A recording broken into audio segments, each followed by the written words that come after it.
Hi எல்லாருக்கும் வணக்கம். இன்றைக்கி வெள்ளிக்கிழமையோட மார்னிங் ரொட்டீன் மினி விலாக் தான் பார்க்க போகிறீங்க. டியூஸ்டே அண்ட் ஃப்ரைடே வீடு மங்களகரமாக இருக்கும். இன்றைக்கி வந்து அத்தை சீக்கிரமாக காலைல எழுந்து ஃப்ரெஷ்அப் ஆகிட்டு வாசலில் கோலம் போட்டு விளக்கேற்றியாச்சு. ஸோ சாமிக்கு பூவெல்லாம் நேற்றியே வாங்கி வச்சாச்சு. அண்டு பூஜை சாமான் எல்லாமே நேற்றியே க்ளீன் பண்ணி வச்சுட்டோம். நான் கொஞ்சம் லேட்டாக தான் எழுந்தேன், ஏன்னா எனக்கு உடம்பு சரியில்லை அப்படின்றதுனால. ஸோ இன்றைக்கி வெள்ளிக்கிழமை அப்படின்றதுனால சாம்பார் வச்சிடலான்னு பிளான் பண்ணியிருந்தோம். செவ்வாய் வெள்ளி சாம்பார் வைக்கிறது நல்லது அப்படின்னு சொல்லுவாங்களா, அதனால் நாங்கள் சாம்பார் வச்சிடலான்னு தான் பிளான் பண்ணியிருந்தோம்.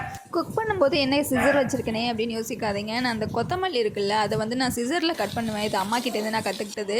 நல்லா சாப் பண்ணி வந்துடும். குக் பண்ணிகிட்டு இருக்கும்போது ஹஸ்பண்டும் எழுந்து வந்துட்டாங்க. ஸோ அவங்களுக்கு காஃபி போட்டு கொடுத்துட்டு அதுக்கப்புறம் என்னோடய ஒர்க்கை கண்டினியூ பண்ணினேன். ஸோ சாம்பார் வந்து நான் 2 டைப்ஸில் வைப்பேன்.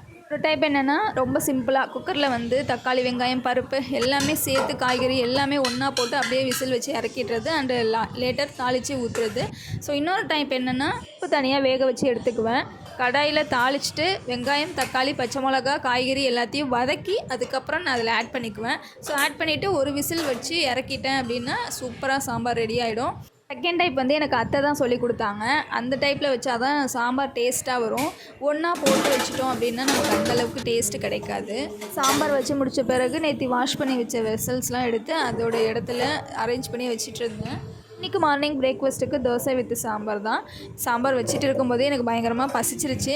ஸோ சீக்கிரமாக தோசை சுட்டு சாப்பிட்டுட்டு அதுக்கப்புறமா என்னோடய ரிமைனிங் ஒர்க்ஸ்லாம் கண்டினியூ பண்ணேன். இந்த தோசைக்கல் பார்த்திங்கன்னா பயங்கர பெருசாக வாங்கியிருந்தோம். இது வந்து என் ஹஸ்பண்டோட ரொம்ப நாள் ஆசை. தோசைக்கல் வந்து பெருசாக வாங்கணும், ஹோட்டலில் மாதிரி கொஞ்சம் பெரிய தோசையாக சுடணும் அப்படின்னு சொல்லிட்டு தோசைக்கல் வந்து நாங்கள் சரவணா ஸ்டோரில் வாங்கியிருந்தோம்.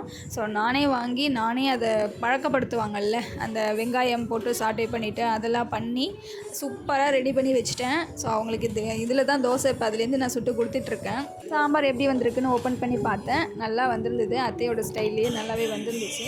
இப்போ வாஷிங் மிஷினில் துணி போடணும். நானும் எங்கள் அத்தையும் பாதி பாதியாக பிரிச்சுக்குவோம். அத்தையும் மாமா துணியும் அத்தை தனியாக போடுவாங்க, என் துணியை ஹஸ்பண்ட் துணியை நான் தனியாக போட்டுக்குவேன். ஸோ இன்றைக்கி எங்கள் துணி போடுறதுக்கு நிறையா இருந்துச்சு, அதனால் நான் அந்த ஒர்க்கையும் முடிச்சுட்டேன். யூஸ்வலாக நான் ஒர்க் பண்ணும்போது அலுப்பு தெரியாமல் இருக்கிறதுக்காக யூடியூப்பில் சாங்ஸ் போட்டு விட்டுருவேன்.